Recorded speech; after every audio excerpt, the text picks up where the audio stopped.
মনে পড়ে আমার সেই দিনটির কথা, যখন মামি বললেন, আজ আমার পায়ে মালিশ করে দাও। তার এই কথায় আমি খানিকটা বিস্মিত হয়ে গেলাম। তারপর আমি মামির পায়ে মালিশ করতে শুরু করলাম। হঠাৎ মামি আমার হাত ধরে আমাকে নিজের দিকে টেনে নিলেন। আমি কিছু বুঝে ওঠার আগেই, বন্ধুরা, গল্প শুরু করার আগে একটু মামির সম্পর্কে জানাই। আমার মামির বয়স ৩৫ বছর এবং তিনি খুবই সুন্দর। তার সৌন্দর্যে সবাই মুগ্ধ হয়ে যেত। আমি তার বাড়িতে কাজ করতাম এবং তিনি প্রতিদিন আমার কাছে পায়ের মালিশ করাতেন। আমি চুপচাপ মাথা নিচু করে মালিশ করে যেতাম। একদিন যখন আমি মামির বাড়িতে গেলাম, তখন আমি দরজা নক করতে লাগলাম। অল্প সময়ের মধ্যে একটি মিষ্টি আওয়াজ শুনতে পেলাম, ১ মিনিট আসছি। দরজা খোলার পরে যখন আমি মামিকে দেখলাম, মনে হলো যেন স্বর্গ থেকে কেউ নেমে এসেছে। তার রূপ, উজ্জ্বল ত্বক এবং চকচকে চোখ ছিল অসাধারণ। আমি তাকে দেখে কিছুক্ষণ অবাক হয়ে রইলাম। একদিন পত্রিকা বিলি করতে করতে একটা নতুন বাড়িতে ঢুকলাম। ভিতরে ঢোকার আগে একটু নার্ভাস লাগছিল, কিন্তু দরজা খুলতেই এক মহিলা হাসি মুখে বললেন, ভিতরে আসো, একটু চা খেয়ে যাও। আমার জীবনে আগে কোনো ক্রেতা এভাবে আমন্ত্রণ জানায়নি। সেই মহিলা বেশ ভালো মনের মানুষ মনে হল। আমি তার সাথে বসে চা খেয়ে বেশ কিছুক্ষণ গল্প করলাম। এরপর তাড়াতাড়ি পত্রিকা বিলি শেষ করে বাড়ি ফিরে গেলাম। একদিন বাড়িতে ছোট্ট একটা ঝগড়া হলো, আর কোনো কারণ ছাড়াই আমাকে বাড়ি থেকে বের করে দেওয়া হলো। মন খারাপ করে কলেজের দিকে হাঁটছিলাম, তখনই ভাগ্যক্রমে সেই মহিলার সাথে দেখা হয়ে গেল। তিনি তার গাড়ি নিয়ে কলেজের দিকে যাচ্ছিলেন। আমাকে দেখতে পেয়ে তিনি গাড়ি থামালেন। সেই মহিলার সাথে আমার আগের কিছু দিন থেকেই পরিচয় ছিল, কারণ তার বাড়িতে আমি পত্রিকা পৌঁছে দিতাম। সেদিন তিনি আমাকে তার গাড়িতে তুললেন এবং এক ক্যাফেতে নিয়ে গেলেন। ক্যাফেতে বসে কথা বলার সময় আমার ফোনে এক বন্ধুর কল এলো। ফোনটি আমার সেই বন্ধুর, যার বাড়িতে আগের রাতে আমি থাকার জন্য গিয়েছিলাম। সে রেগে গিয়ে বলল, তোর জন্য বাবা আমার উপর রাগ করেছেন, তাই আর আমার বাড়িতে আসিস না। বন্ধুর এই কথা শুনে খুব খারাপ লাগল। আমার মন তখন ভেঙে পড়েছিল। ভাবছিলাম দিনটা যেভাবেই হোক কাটিয়ে দিতে পারব, কিন্তু রাতে থাকার জন্য তো একটা জায়গা চাই।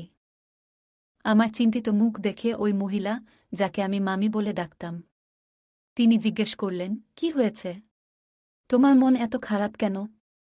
কোনো সমস্যা হয়েছে কি? তার কথাগুলো শুনে মনে হলো আমি আমার কষ্টগুলো শেয়ার করতে পারি। তাই সব কথা তাকে খুলে বললাম।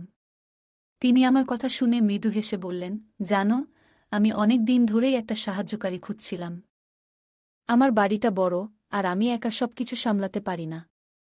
তুমি যদি চাও তাহলে এখানে থেকে আমার কাজে সাহায্য করতে পারো। কিছুদিন আগে বাড়ির পুরনো কর্মচারী গ্রামে চলে গিয়েছিল এবং সে আর ফিরে আসতে চাইছিল না। মামি বললেন, আমার এত বড় বাড়ি একা সামলানো সম্ভব নয়। তুমি যদি চাও এখানে থাকতে পারো। থাকার জায়গা, খাবার আর মাসে ১৫,০০০ টাকা সম্মানীয় পাবে। তার কথা শুনে আমি অবাক না হয়ে পারলাম না, কারণ তিনি আমার সব প্রশ্নের উত্তর একসঙ্গে দিয়ে দিলেন। সেই দিন থেকেই আমি তার বাড়িতে কাজ করা শুরু করলাম। থাকার ও খাওয়ার চিন্তা থেকে মুক্তি পাওয়ার পাশাপাশি বাড়ির সমস্ত কাজের দায়িত্ব নিজের কাঁধে নিলাম। এমনকি যে কাজগুলো জানতাম না, সেগুলোও তিনি ধীরে ধীরে আমাকে শিখিয়ে দিলেন। একদিন দুপুরে আমি নিজের ঘরে বসে বিশ্রাম নিচ্ছিলাম, তখন তিনি আমাকে ডাকলেন। বললেন, আমার পায়ে ব্যথা হয়েছে, একটু তেল মালিশ করে দাও। বাড়ির অন্য কাজের পাশাপাশি এমন কিছু করতে হবে তা ভাবিনি। তবে তিনি যা বলতেন তা না করার কোনো উপায় ছিল না। প্রায় ১ মাস ধরে তার বাড়িতে কাজ করছিলাম। এই সময়ে কেউ তার স্বামী বা পরিবারের অন্য কোনো সদস্যকে দেখেনি। একদিন কথায় কথায় জানতে চাইলাম, আপনি এত বড় বাড়িতে একা থাকেন কেন? উত্তরে তিনি বললেন, আমার স্বামী বিদেশে থাকেন। খুব কম সময় এখানে থাকেন। তবে প্রতি মাসে খরচের জন্য টাকা পাঠান। মামি দেখতে বেশ আকর্ষণীয় ছিলেন, তার বয়স আনুমানিক ৩৫ হবে। যখন তার পায়ে মালিশ করছিলাম, হঠাৎ তিনি আমার হাত ধরলেন। তারপর হালকা হেসে বললেন, তুমি জানো, যখন থেকে তোমার সঙ্গে আমার পরিচয় হয়েছে, তখন থেকেই তোমাকে আমার নিজের একজনের মতো মনে হয়। গত কয়েকদিন ধরে আমি লক্ষ্য করছিলাম মামি আমার প্রতি কিছুটা আলাদা আচরণ করছেন। একদিন তিনি হালকা হাসি দিয়ে বললেন, তোমার সাথে সময় কাটাতে আমার খুব ভালো লাগে। মনে হয় তুমি আমার পরিবারের কেউ।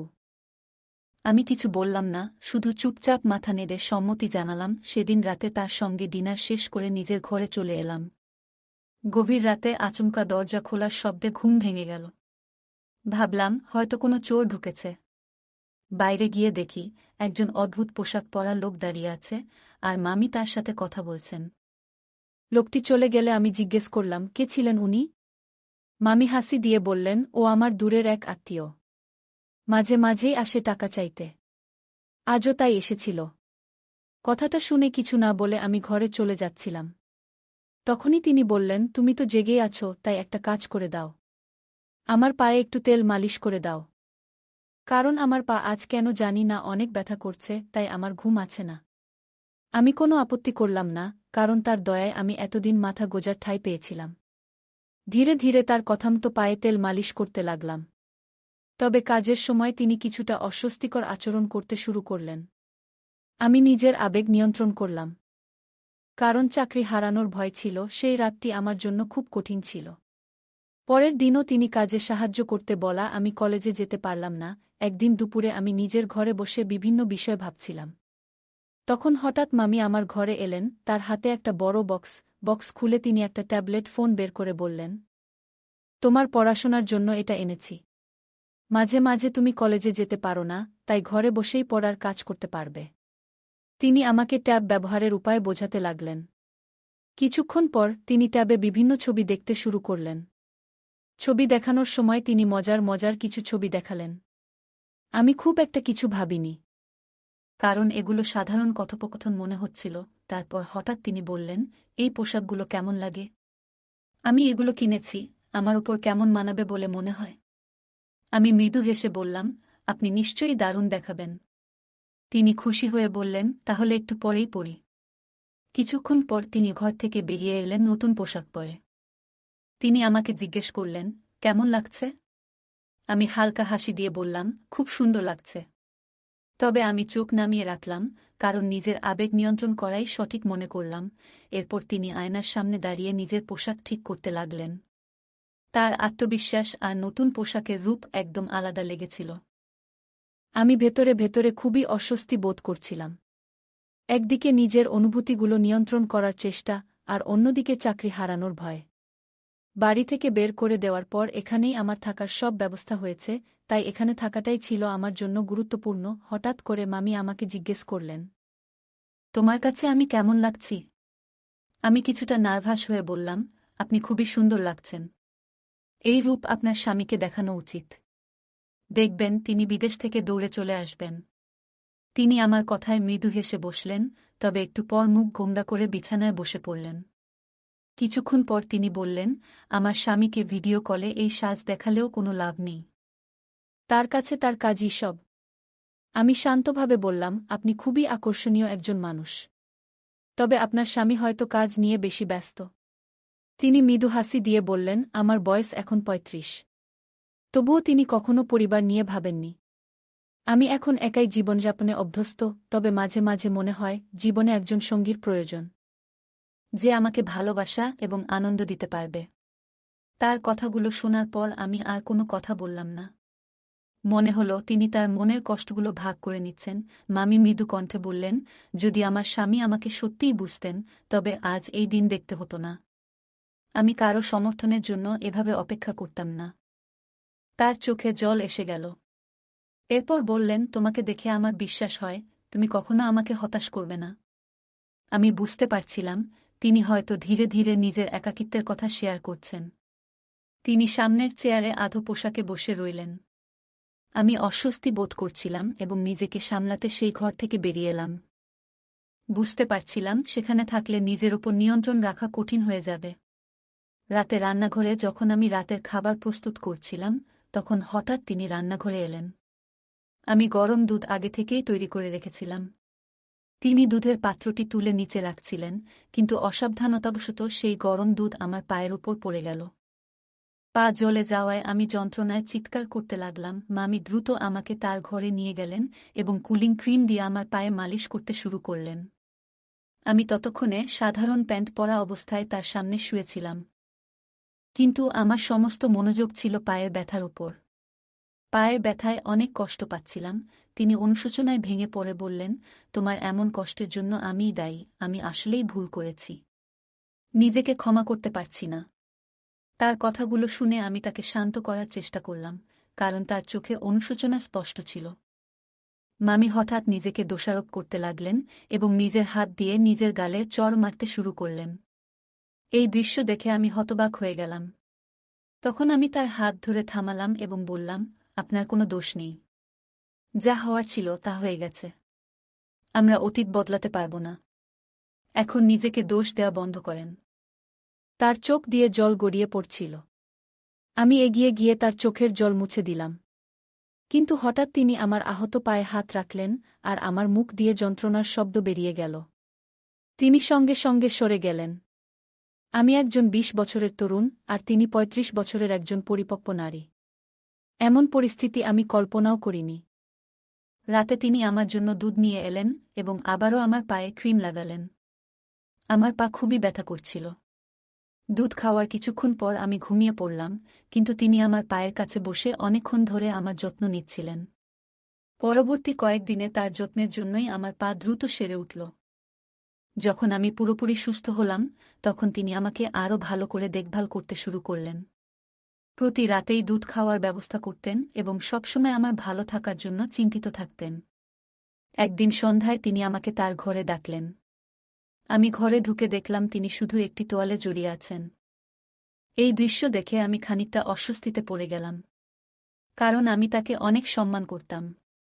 তিনি আমার আশ্রয়দাতা। তিনি তার বিছানার ওপর রাখা শাড়িগুলোর দিকে ইঙ্গিত করে বললেন, আজ আমি তোমার পছন্দের একটি শাড়ি পরব। একটু বাইরে যেতে চাই, তাই তুমি যেটা বলবে সেটাই পরব। আমি শাড়িগুলোর মধ্যে থেকে একটি বেছে দিয়ে বললাম, এটি আপনার জন্য একদম মানানসই হবে। আজ মামির আচরণ খুবই আলাদা ছিল। মনে হচ্ছিল তিনি হয়তো প্রথমবার সাদা সালোয়ার কামিজ পরেছেন। সারা দিন আমাকে সাহায্যের জন্য ডেকে চলেছেন। আমি তার সাজগোজে সাহায্য করছিলাম, আর তাকে আরও সুন্দর লাগানোর জন্য তিনি আমার পরামর্শ নিচ্ছিলেন। যখন তিনি সেজে উঠলেন, তখন আমাকে জিজ্ঞাসা করলেন, কেমন লাগছে আমাকে? আমি বললাম, আপনাকে সবসময় সুন্দর লাগে। আজও অসাধারণ দেখাচ্ছে। এই কথা শুনে তিনি আনন্দে আমাকে জড়িয়ে ধরলেন। তারপর তিনি তার ফোন বের করে আমাদের দুজনের কয়েকটি ছবি তুলে নিলেন। আমি কিছুটা অবাক হয়ে ভাবছিলাম, মামি হঠাৎ এইসব কেন করছেন? তখন আমি তাকে বললাম, মামি, আমি মাত্র ২০ বছর বয়সী। আপনি আমার সঙ্গে যা করছেন তা নিয়ে একটু ভাবা উচিত। এই কথা শুনে মামি কিছুটা রেগে গেলেন এবং বললেন, তুমি এত কথা কেন বলছ? আজকের দিনটি আমার জন্য খুবই গুরুত্বপূর্ণ, কারণ আজ আমার জন্মদিন। আমি চেয়েছি এই দিনটি তোমার সঙ্গে উদযাপন করব। এখন আর কোনো প্রশ্ন করবে না। এরপর তিনি আমাকে তার ঘরে নিয়ে গেলেন। ঘরে গিয়ে তিনি মিউজিক চালালেন এবং আমাকে তার সঙ্গে নাচতে বললেন। নাচের সময় হঠাৎ আমার পা ফসকে গেল এবং আমি মেঝেতে পড়ে গেলাম। আমার হাতেও ব্যথা পেলাম। তিনি আমাকে তৎক্ষণাৎ বিছানায় শুইয়ে দিয়ে আমার হাতে মালিশ শুরু করলেন। কিন্তু মালিশ করতে করতে তার আচরণ কিছুটা অদ্ভুত হতে লাগল। আমি পরিস্থিতি বুঝে নীরব থাকলাম এবং তার সাহায্য নিতে থাকলাম। কিছুক্ষণ পর আমি চোখ বন্ধ করলাম, কিন্তু ঘুম আসছিল না। তখন হঠাৎ দেখি মামি একটি গ্লাসে দুধ নিয়ে ঘরে ঢুকলেন। তিনি গ্লাসটি নিজের হাতে ধরে আমাকে খাওয়ালেন। রাতে মামি আমার পায়ের ব্যান্ডেজ খুলে দেখলেন। তিনি জানতে চেয়েছিলেন যে আমার পায়ের জখম কতটা ভালো হয়েছে। পায়ে হাত বুলিয়ে বললেন, এখন তোমার পা আগের চেয়ে ভালো আছে, তবে পুরোপুরি সেরে উঠতে আরও কিছুটা সময় লাগবে। তিনি স্নেহভরে আমার হাত এবং পায়ে হাত বুলাচ্ছিলেন। তার এই আচরণে আমি কিছুটা অপ্রস্তুত বোধ করছিলাম। পরের দিন সকালে যখন ঘুম থেকে উঠলাম, তখন নিজেকে মামির ঘরের বিছানায় দেখতে পেলাম। আমি স্নান করার জন্য বাথরুমে গেলাম এবং আয়নায় নিজের গলা ও মুখে কিছু অদ্ভুত দাগ দেখতে পেলাম। আমি ভাবতে লাগলাম, এটি কিভাবে হলো? হয়তো আমার অসাবধানতার জন্য এমন হয়েছে। এরপর থেকে মামি প্রায়ই আমাকে তার ঘরে ডেকে নিয়ে যেতেন। তিনি আমাকে নানান বিষয়ে পরামর্শ দিতেন, কখনো গল্প করতেন, আবার কখনো মজার হিন্দি মুভি দেখাতেন। মাঝে মাঝে রাতে আমার জন্য গরম দুধ নিয়ে আসতেন এবং স্নেহভরে খাওয়াতেন। তিনি আমার পরিবারের লোকেদের মতো আমার অনেক যত্ন নিতেন। আর এখন তো আমার সেই পরিবারও আমার খোঁজ নেয় না। তাই এখন মামি আমার কাছেই সব। আমি গত ২ মাস ধরে বাড়ি থেকে দূরে আছি। আমার পরিবার আমাকে খোঁজেনি, এটা ভেবে মন খারাপ হচ্ছিল। তবে মামি আমাকে যত্ন করেছেন, যা আমার মনে শান্তি দিয়েছে। একদিন মামি আমাকে তার পুরনো ফটো অ্যালবাম দেখালেন। সেই ফটোতে তার জীবনের অনেক স্মৃতি ছিল। তিনি বললেন, জীবনের সব সময় দুঃখ থাকলেও এগিয়ে যেতে হয়। তার এই কথাগুলো আমাকে অনুপ্রাণিত করল। সেই দিন থেকে আমি নিজেকে নতুনভাবে গুছিয়ে নেওয়ার সিদ্ধান্ত নিলাম। মামি আমার পাশে ছিলেন এবং তার স্নেহ ও যত্ন আমাকে নতুন পথ খুঁজে পেতে সাহায্য করল। রাত গভীর হয়ে গিয়েছিল। আমি আমার হাতের ব্যথা নিয়ে প্রতিদিনের মতো পাশের ঘরে গেলাম। ঘরে ঢুকেই চোখ পড়ল একটি ছোট, আকর্ষণীয় পোশাকের ওপর। আমি বললাম, তুমি যদি এই পোশাকটি পরো, তাহলে খুব সুন্দর লাগবে। সে আমার কথা শুনে হালকা হাসল, আর কয়েক মুহূর্ত পরে সেই পোশাকটি পরে আমার সামনে এলো। তাকে দেখে একেবারে মোহিত হয়ে গেলাম। এরপর সে প্রতিদিনের মতো দুধের গ্লাস নিয়ে আমার সামনে এলো। আমি গ্লাসটি হাতে নিয়ে পান করলাম। কারণ আমি অসুস্থতার কারণে দিন দিন দুর্বল হয়ে যাচ্ছিলাম, তাই মামি আমার বিশেষ দেখভাল করছিল। আমার শরীর ক্লান্ত থাকায় কিছুক্ষণ পর ঘুম এসে গেল। হঠাৎ ঘুম ভেঙে অনুভব করলাম, কেউ যেন আমার খুব কাছে। চোখ মেলতেই দেখি, আমি তার পাশে শুয়ে আছি। আমি চুপচাপ ছিলাম, কারণ সেই মুহূর্তে কিছু বলার মতো অবস্থায় ছিলাম না। চারপাশে এক অদ্ভুত নীরবতা। কিছুক্ষণ পরে আবার ঘুমিয়ে পড়লাম। ভোরবেলা ঘুম ভাঙতেই বুঝতে পারলাম, আমার হাত আর পা ঠিক নেই। আমার হাত প্লাস্টারে বাঁধা, একটি চোখে ব্যান্ডেজ, আর পা ঠিকমতো নড়ছে না। নিজেকে হুইল চেয়ারে আবিষ্কার করলাম। হঠাৎ লক্ষ্য করলাম, একজন মহিলা আমাকে রাস্তায় নিয়ে ঘুরছে। সে পথচারীদের কাছে সাহায্য চাইতে শুরু করল। মহিলাটি বলে উঠল, আমার স্বামী অন্ধ এবং পঙ্গু, দয়া করে কিছু সাহায্য করুন। ঠিক তখনই আমার ভাই সেখানে উপস্থিত হল। তার চোখে আমাকে দেখে স্পষ্ট অবাক হওয়া ফুটে উঠল। ভাইটি মহিলাটির কথাগুলো শোনার পর রাগান্বিত হয়ে তার দিকে এগিয়ে গেল। সে কিভাবে এই অবস্থায় আমাকে নিয়ে এসেছে তা জানতে চাইতে শুরু করল। একদিন সকালে আমি হঠাৎ ঘুম থেকে উঠে বুঝতে পারলাম কিছু একটা অস্বাভাবিক। রাতের ঘটনাগুলো ধীরে ধীরে স্মৃতিতে ফিরছিল। আমি আমার বড় ভাইকে সবকিছু জানালাম এবং তাকে নিয়ে পাশের বাড়ির মামির কাছে গেলাম। বাড়ির কলিং বেল বাজাতেই মামি দরজা খুললেন। তার মুখে অস্বস্তি স্পষ্ট। তিনি বললেন, তুমি এত সকালে এখানে কেন? আমি শান্তভাবে বললাম, আপনি আমাকে যে দুধটি প্রতিদিন দিতেন তাতে কিছু একটা ছিল। আপনি হয়তো ভুল ভেবেছিলেন যে আমি সেটা বুঝতে পারিনি। তবে আমি সবকিছু জানি। মামির চেহারায় আতঙ্ক ফুটে উঠল। আমি বললাম, আপনি যে প্রতিদিন দুধে অদ্ভুত ওষুধ মিশিয়ে আমাকে খাওয়াচ্ছিলেন, সেটা আমি আগেই বুঝে গিয়েছিলাম। আমি তখন থেকেই দুধ পরীক্ষা করতে শুরু করি এবং একদিন দেখি আপনি কিভাবে ওষুধ মিশিয়ে দিচ্ছেন। আমি আরও যোগ করলাম, আপনার উদ্দেশ্য বুঝতে পারার পর আমি সেই ওষুধ ফেলে দিয়ে এর পরিবর্তে শর্করাবিহীন সাধারণ ট্যাবলেট ব্যবহার করতাম। সেই কারণেই গত রাতে আমি ঠিকমতো ঘুমাইনি এবং সব ঘটনা স্পষ্ট দেখেছি। মামি আর কোনো কথা বললেন না। আমি আমার ভাইয়ের সাহায্যে পুরো বিষয়টি পরিষ্কার করলাম। আমার ভাই আমাকে বলল, এখন তুমি নিরাপদ আর এই বাড়িতে তোমার আসা বন্ধ করবে। এরপর আমি নিজেকে প্রতিজ্ঞা করলাম, আর কখনো এমন ভুল করব না যাতে কারো ফাঁদে পড়তে হয়। আমি আগে থেকেই আমার অবস্থানের খবর আমার বড় ভাইকে পাঠিয়েছিলাম। তিনি দ্রুত সেখানে পৌঁছে যান এবং তার সঙ্গে এক নারী পুলিশও ছিলেন। মামিকে দেখেই পুলিশ তাকে চড় মারলেন। চড় খাওয়ার পর মামি সব সত্যি কথা বলতে শুরু করলেন। আসল সত্যি হল, মামির স্বামী বিদেশে ছিলেন না। যাকে তিনি আমার কাছে ভাই হিসেবে পরিচয় করিয়ে দিয়েছিলেন, তিনিই তার স্বামী। সে কোনো মানসিক সমস্যাগ্রস্ত ছিল না, বরং মামি এবং তার স্বামী মিলে শিশুদের পাচারের সঙ্গে জড়িত ছিল। তারা শিশুদের শারীরিকভাবে অক্ষম করে ভিক্ষা করতে বাধ্য করত। আমাকেও তারা সেই পথে ঠেলে দিতে চেয়েছিল। মামি আমাকে প্রতিদিন দুধে নেশাজাতীয় ওষুধ মিশিয়ে খাওয়াতেন, যাতে আমি অচেতন হয়ে যাই এবং তাদের পরিকল্পনার শিকার হই।